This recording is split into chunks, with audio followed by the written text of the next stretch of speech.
Hey guys, this is Tauna, and today we're going to be talking about the best reprints to watch coming from Innistrad Remastered. These are going to be a mix between cards that are most valuable because of the fact that they haven't been reprinted in ages, and some that are also just going to be quite strong, hence they are more expensive as well.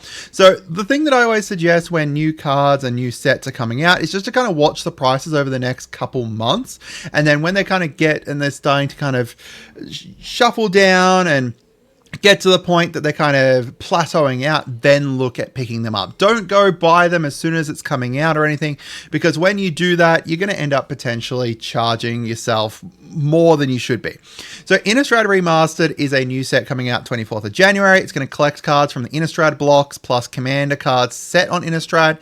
And they're also doing a new thing where they're reprinting some other cards, reimagined and flavored as being on Innistrad. So these are very desirable reprints that we're going to be getting that otherwise, wouldn't have been reprinted for a bit, or maybe reprinted in like a commander product or something. So it's cool to see them here. And they've been doing this with some of the commander sets lately too. So definitely a lot of really great cards that you can pick up from here. Before we go in and show you guys, make sure you subscribe. We've got the instant speed news. This all got totally revealed yesterday, and we're already kind of doing a video up for you guys. We've got deck videos. We've got pre-con coverage. When new pre-cons come out, I'll cover them. I'll tell you if you should buy them or not. We'll see. And we're trying to hit 25,000 subscribers by the end of 2025. And we are already at 11K, so we're getting there.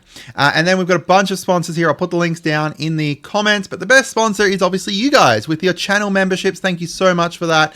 You guys can pick up, custom mouse pads, custom tokens. You can pick up, singles. If you're going to go buy them, support the channel. Just click the link for TCG Player and boom, you're supporting the channel and getting, the best of prices. So when I'm talking about this, I want you guys to know a little bit first before we kind of get into it, that this is the first set that we are going to have that's a remastered set that is going to have play boosters instead. So looking at the Ravnica remastered ones, you can see here we've got a one rare or mythic slot, and that was it, right? There's one rare or mythic slot in these ones. Meanwhile, these play boosters for Innistrad Remastered, we have 1, 2, 3 potential rares / mythics. 4. So you get 6 commons, 3 uncommons. You get 1 card of any rarity. You also get a rare or mythic card, so 1 guaranteed rare or mythic. Then you get a retro card of any rarity and a traditional rare. So you can actually get 4 rares or mythic rares from this. Oh man, I didn't actually realize that. That's actually pretty crazy. So, with Ravnica Remastered, it affected the prices of some cards a bit, but not a huge amount. Meanwhile, this is potentially going to be really big for some of these cards that are like rares and mythics to kind of drop down a bit. So let's go through them. First up, we've got the Griselbrand, the 2 angels that form Griselbrand. Both are quite expensive because they're used in just a huge amount of different decks that are the angel decks and stuff. Because it's just really cool to kind of get that off and kind of get this big beast on the map. Just Gisela is $31 and then Bruna is $6.50. And they both, when you have them out, you've got Gisela here who's going to be able to merge them together to form this big Eldrazi angel here, Brisella. We've got Cryptolith Rite. We also obviously just got a version of this with the Enduring Tenacity, I want to say. But seeing the OG version of it here is going to be great, and a lot of people are going to pick it up because it's just going to be huge for a bunch of different, green, big, stompy decks. We've got these guys. So this is there is the 10 different ones. I haven't shown them all. There's just 3 that I'm showing here. They range from $2 to $10 in regards to value. And it's all these slow lands that are essentially, they enter tapped unless you control 2 or more other lands. But they can be 2 or more any lands. They don't need to be basic lands as well, which is great. Into this, we've got Eldritch Evolution, huge for any kind of pod deck. It's a great card for a bunch of different, pod decks and stuff, or even Sacrifice. You can use it in a Marin of Clan Noth deck as well. We've got Griselbrand. Now, keep in mind that Griselbrand is banned currently in Commander. Potentially could get unbanned in the future and then made it so that he just can't be a commander. We'll see. But he is currently banned, but still a great card to pick up potentially. One, in case he does get unbanned. And two, if you're not playing, you know, if you're playing other formats, he is going to be a great card for other formats as well. We've got the Hanweir Battlement and then the Hanweir Garrison that can combine to become the Hanweir, the Riding Township here. You know, we've got like $4, $2. This is one that I do think is more expensive just because of the fact that it wasn't printed as much. Like, you know, it's not a, it hasn't been reprinted as much. I don't know if it's been reprinted at all, actually. But still, like, you know, it could potentially form a decent deck that you could have. Like, it'll take up a slot in deck. We've got Heartless Summoning. All your creature spells cost 2 less, and then creatures get -1/-1. So if you've got a bunch of really, you know, more expensive creature cards, you could use it in that. Or if you just wanted to pump out a bunch of creature cards, you've got that option there too. Infernal Grasp. Now, I've obviously got this one on here. It is relatively cheap. It, like, the cheapest version of it is less than $1. But it is just such a huge commander staple because it's just a great card to just destroy creatures, right? Like a black staple to destroy creatures. You only lose 2 life as opposed to like Feed the Swarm, which is you lose more life, but this has less options than it. So it's like another option instead of Feed the Swarm if you are, you know, wanting to run cheaper or something like that. Because I think Feed the Swarm's up to like $2, $3 now. But, you know, a nice kind of commander staple seeing a reprint here.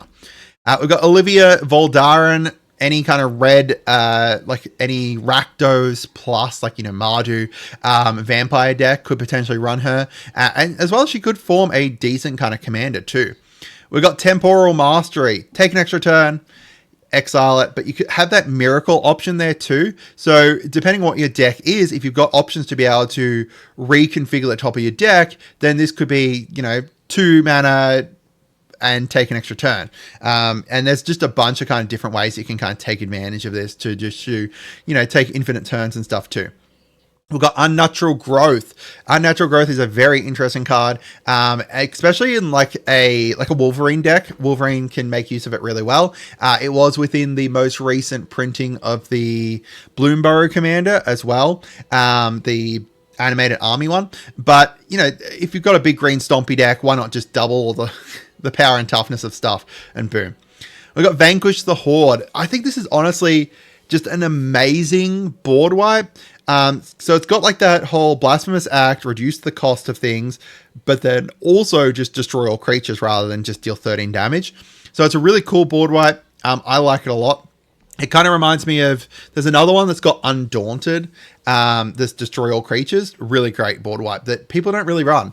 We've got Westvale Abbey, another one that could potentially be more expensive just purely because of the fact that it is less reprinted, but still a really interesting card. And, you know, it's a nice kind of thing to kind of pull off later in the game. Once you've got a whole bunch of little creatures sitting around, you can just sacrifice them, flip this over, make this Ormondal, and then just have this big flying indestructible life-linked haste creature.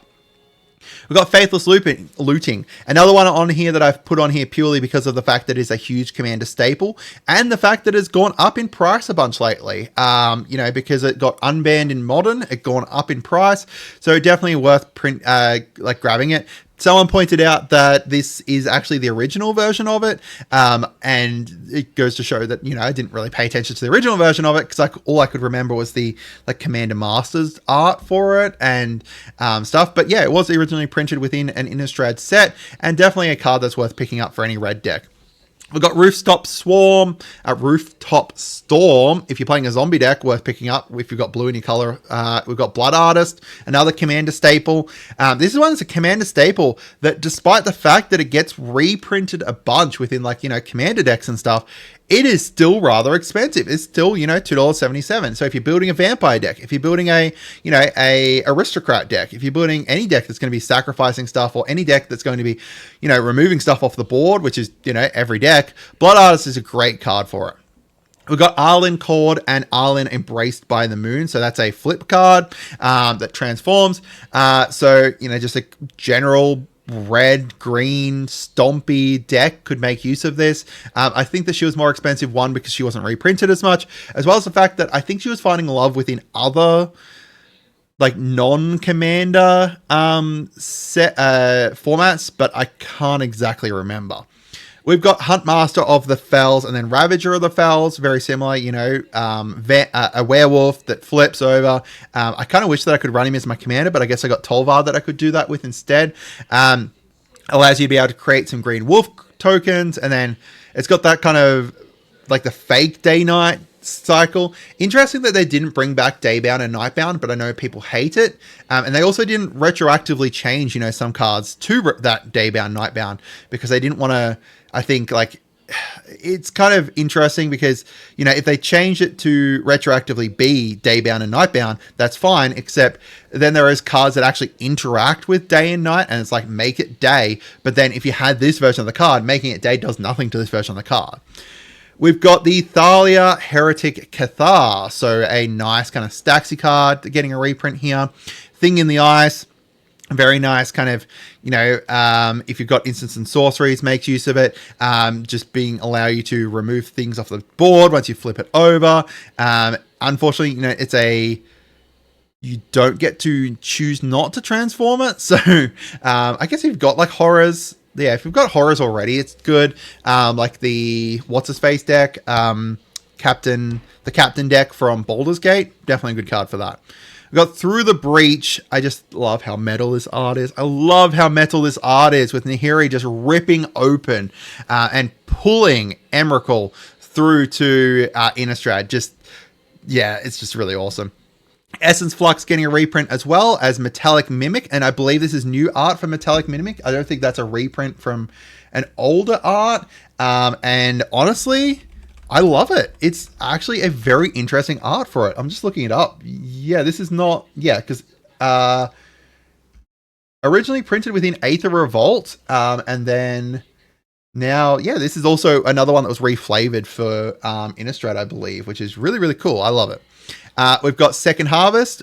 This one is still expensive. Like, Second Harvest is still expensive, despite the fact that it did get printed within the Bloomburrow Commander as well, just because of how powerful it is. It's just a really, really great card if you've got tokens and you've got green in your color options. Wow, your color identity. That's it. We've got Avacyn, the one that flips over. Really nice card.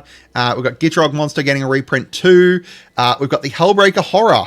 Can go infinite really easily with a bunch of stuff. And I also didn't realize this one was originally Innistrad, which is really cool. We got Mass Hysteria. So this is another one that was reflavored. So this was originally printed within Mirrodin, and then they've reprinted it here and then changed the art to kind of reflavor it into an Innistrad based card. And I love them doing that. As I said, like, you know, they've been doing it with some of the precons recently, which is really cool. And it's cool to see it here. We've got Gravecrawler, zombie deck, is going to make use of a bunch of different, you know, sacrifice loops and, you know, sacrificing creatures to be able to get more value. And this is another one that can make a huge amount of use for that, because you can just cast it from your graveyard then. We've got the Deadeye Navigator with the Soulbound there, a very nice commander-based card as well, because of the fact that you can do that kind of flickering there. Yeah. Really cool. I like it a lot. Really cool. We've got the Sagada, Host of the Herons. Spells and abilities your opponents control can't cause you to sacrifice permanents. There has actually been a bunch of new stuff, you know, with Black specifically going around, like, you know, making people sacrifice things. If I think of like Blasphemous Edict and stuff like that. So it's nice to see an option to be able to not do that potentially. If you want to kind of run it within your deck, you've got that option there. Obviously, no, it's already an existing card, but now it's going to go potentially down in price. Laboratory Maniac. Any mill deck, any card draw deck can make use of this, like self-mill deck. We've got the Reforge the Soul, a really, really great wheel that's, you know, on the more expensive side. But you've also got the option here of casting with the miracle cost, depending on what your deck is. We've got the Cathars Crusade, one of the most annoying commander cards of all time, because of the fact that depending on what your deck is, it can get out of control really quickly, because creature enters. Now you got to put a +1 on everything, and then you got to put more +1s on because another creature enters. Especially if you've got like token stuff, it just goes insane. And yeah, really, really annoying, but still a really strong card. We've got the Conjurer's Closet, another Flicker-based card, which is great. We've got Necro Duality, another zombie-based card. So if you want to build a zombie deck, this is going to be your time. Innistrad Remastered is going to be your set to do this with. We've got Captivating Vampire. I was actually wrong before. I thought Captivating Vampire hadn't been printed. Besides in that 2018 pre-con, 2017 with what's his face, with Edgar Markov, but no, he's actually been printed on the list and was actually originally printed in Magic 2011. So, you know, nice to see a reprint of him here. You know, just being able to gain control of stuff, especially in an Edgar Markov deck, because you are going to pop off. You're going to get a million +1s.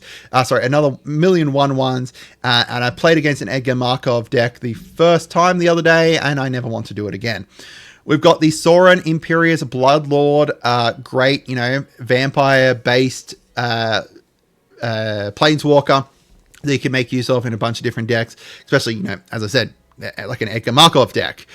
We've got the Tree of Perdition, and I think this is actually new art for it as well. Oh, no, sorry, this is the art from Jumpstart 2022. That's right. And you know, it's a card that you can make a huge amount of use in a bunch of different decks. If you can switch their life total with this, and then, you know, you've got ways to be able to make use of their life total suddenly being really low. You could do it, especially like against like a life gain deck. Is great. We've got the Bloodline Keeper. So another one that I think is potentially more expensive because it hasn't been reprinted as much. I think it's been reprinted in a Secret Lair? Yeah, Secret Lair, and then there was the From the Vault Transform, and other than that, you know, that's really it. So seeing a reprint here is good. Going to make use of it in vampire decks for sure. Just pump out a lot of vampires with it, and then you can also flip it to pump out more vampires and also give a banner to your vampires. Hermit Druid. So this is another one of the ones that was reflavored. So obviously, you know, reflavoring it from Stronghold, I believe it was. Reflavoring it as like, you know, a druid that's going around finding all the lost pets, or, you know, the deceased pets and reanimating them or something. I don't know. This is just really cool. I love it. It's just really awesome. I am really considering this for like my Tarmogoyf deck, my Dissa the deck, because I think it's really cool. At this price, not so much, but it's going to drop down, hopefully. We've also got Meat Hook Massacre. I don't think I need to go too in-depth into this one. Crazy, but great board wipe that's also attached to it an enchantment. Emrakul, the Promised Return, Promised End, getting a reprint here, $45 currently, and a really kind of great card. This is not the one that's banned, I'm pretty sure. No, this is not the one that's banned, but it's a really nice card in a bunch of different decks. Obviously, you do need to cast it to be able to do this, but it can cost less, which is really cool. Oh, maybe I need this in my Dissa deck too, because it's going to cost one less for each card type among it. Yeah, that's actually really cool. Or what's his face? My winter deck that's based around card draw would make use of this really well. And then finally, we've got Edgar Markov getting a reprint, which is probably the most expensive reprint that we're going to see. And in quite a while. It's actually insane, you know, how expensive he is. But again, he's mostly expensive because, like, obviously he's a relatively strong commander and a relatively sought after commander. Really great, but also hasn't been reprinted since 2017, except for that Judge card in 2021. And that Judge card is sitting at like $120. So, yeah, a really kind of great vampire commander. To me, kind of boring. I was considering building an Edgar Markov deck, but I think that I'd rather build it as other different vampires potentially, but insanely strong, especially if you are running a heap of really cheap vampires in it. You can make use of this really well. You know, even the fact that he gets First Strike and Haste is just insane. You can make use of it and just do some crazy stuff, especially if you got like the, what is it, Master of the Rites, I think it is. There's like there's the, what, I can't remember exactly what it's called. There's a vampire that came with, the There's a vampire that came with LCI in the precon that was like sack a vampire or sack a creature, add 3 black mana. You can like easily cheat out Edgar on like turn 3 with that. Then it's really great. So let me know what you guys think. Are you guys going to be picking up any Innistrad Remastered? I'm considering it. Like, I was considering building a zombie deck anyway, and a vampire deck anyway. I'd love to build a werewolf deck, but werewolves just don't seem all that great. So if you guys have a werewolf deck that you like and enjoy, let me know and, post it down below. I hope you guys had a great day, and goodbye.